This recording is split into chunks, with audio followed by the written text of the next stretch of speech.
GKK-u ka dënuar me 11 vite burg Flori Palin dhe 6 vite 8 muaj Fredi Palin dhe Anita Adilajn. Masa do të zbres me 1/3 për shkak të gjykimit të shkurtuar.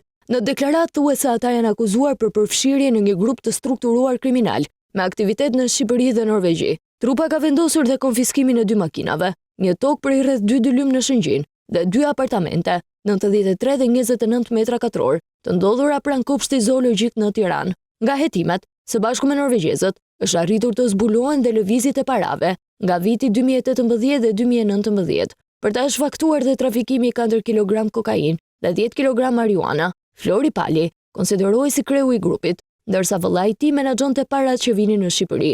Sa i përket Anita Adilaj, SPAK thot se ajo ka pasur rolin e llogaritares dhe ka vepruar në dërgimin e parave nga Norvegjia në vendin tonë. Për të njëjtën dosje, në 8 maj të vitit 2023, gjykata e rrethit gjyqësor Sor Rogaland Norvegji ka deklaruar fajtor dhe dënuar me burgim antarët e tjerë të grupit të strukturuar kriminal, Halil Gjini dhe Steven Cooper, për veprat penale në lidhje me narkotikët dhe pastrimin e produkteve të veprës penale.